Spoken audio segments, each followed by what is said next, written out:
પાટણની સોની બજારમાં આવેલી મા ગૌરી જ્વેલર્સમાંથી સાંજે 6:30 વાગ્યાના અરસામાં બે અજાણ્યા શખ્સોએ 3.24 લાખની કિંમતની સોનાની વીંટીઓની ચોરી કરી હતી।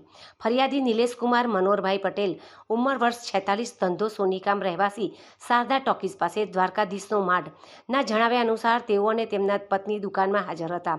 એક અજાણ્યો શખ્સ દુકાનમાં આવ્યો અને સોનાની કડી તથા પેન્ડલ માંગ્યા હતા। પેન્ડલ પસંદ ન આવતા નિલેશકુમાર તેમના પત્નીને દુકાનમાં બેસાડીને બાજુની દુકાનમાં પેન્ડલ લેવા ગયા હતા। તે દરમિયાન બીજો એક અજાણ્યો શખ્સ દુકાનમાં આવ્યો। તેણે નિલેશકુમારના પત્નીની નજર ચૂકવીને સોનાના દાગીનાનો ડબ્બો બહાર કાઢ્યો। આ ડબ્બામાંથી લેડીઝ વીંટીઓવાળી પ્લાસ્ટિકની કોથળી ચોરી લીધી હતી।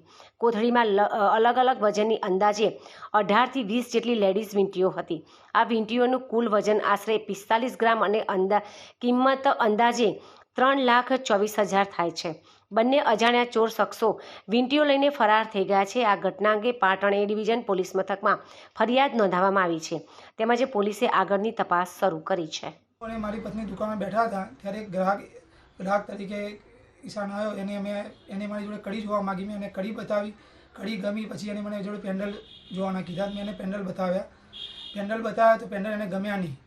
પછી હું એને કીધું તને બીજા પેન્ડલ બતાવું, એમ કરીને હું બજારમાં પેન્ડલ લેવા માટે ગયો।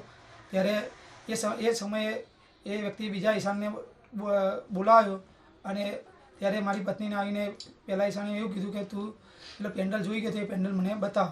તો મારી મિસિસે પેન્ડલ બતાવવા ડબ્બો કાઢીને બતાવવા ગઈ ત્યારે પેલા બીજા ઈશાને એમ કીધું કે આ શું છે એમ કરીને પેલા નજર ચૂક કરવાથી પેલા ડબ્બામાં હાથ ગાડીને પડીકું લઈ લીધું। એ પડીકું લઈ લીધું, એ રૂમાલમાં મૂકીને એક પહેલો ઈશામ નીકળી ગયો અને બીજો ઈશામ જે હતો એને પડીકું ગજામાં મૂકીને એ બી નીકળી ગયો। અને એ વીંટીનું પડીકું હતું, અમારું 45 ગ્રામથી ઉપર વીંટીઓનું પડીકું હતું।